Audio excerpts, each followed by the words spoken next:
When you want to buy a used car, you'll take your friend with you who understands cars. The thing that he will see in cars is something that will take you years to understand and to see yourself, because he is a professional in what he does. And this is something that I have been doing for 16 years, looking at organizations and developing them from the inside. And what I see in ISF is something that I can do in 1 month, change many, many things, but in particular, something that is heavily underutilized. Now, I'm going to quote something from a British management consultant, Charles Handy, and I want to read it directly for you all to understand how significant this underdeveloped side of ISF that we have not really touched upon heavily. We've spoken about it a lot of times, but there is just a lot of wealth that can be developed in that section. Charles Handy says that the most important skills that will be needed in the organizations of the future will be the ability to win friends and influence people at a personal level, and the ability to structure partnerships and the ability to negotiate and find compromises. Now, what I'm saying is, when it comes to working with curriculums, when it comes to directly working with schools in different parts of the world, there is something that we need to understand. We cannot base our strategies based on fantasies. Now, we understand, yes, there are 1 billion students around the world, but it does not mean that ISF is the biggest federation in the world. That is the same thing as if the Sports for All Federation, the International Federation for Sports for All, would say that we have 8 billion people in our federation.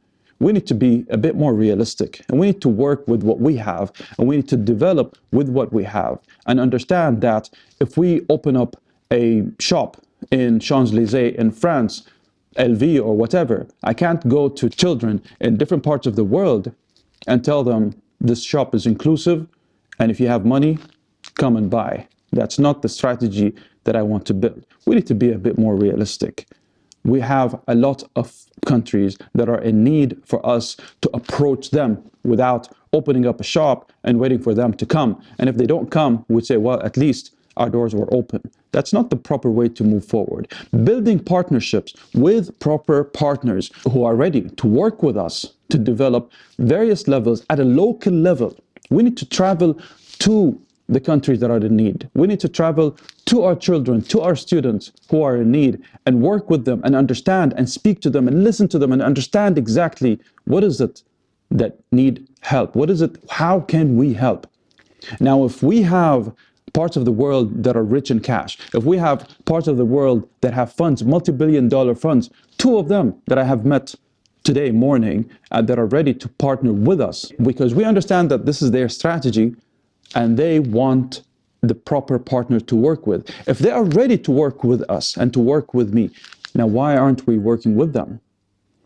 On April 8th, hopefully when I win the election, on April 9 is the day that I will sign those partnerships in order for us to approach the children without opening our doors and telling them, I have events, you need to come to me, and pay me actually to come to me. This is not what we want to do with ISF. Something that is very important for us to recognize is not the ability just to build partnerships with those funds, but something that is very important. And I think that we are probably split on this concept, which is building a partnership with the International Olympic Committee or not. One of the things that I believe that we should be doing is to understand that building a partnership with IOC does not mean that we are restricting ourselves from managing ourselves the way we want. Now, freedom is always going to be there. Restricted freedom in a good way is something that should be welcoming and not concerning. Why is a restricted freedom to march in the right way, why is it that we fear? Why should we fear approaching the IOC and benefiting and allowing, not us, but allowing our stakeholders, our customers, which is our students, and allowing them to benefit from solidarity programs, for example? If there are countries who are in need from benefiting from the IOC, why should we be the ones who are building walls against that? Why should we say that we are bigger than IOC and live in that fantasy world? This is not something that I think we should be doing. We should be more realistic.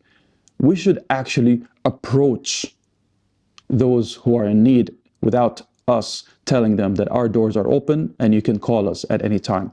We should be the ones who are making the phone calls. And what I will do when I'm a president is make sure that no one will try to have political gains on the benefit of our children. Thank you very much.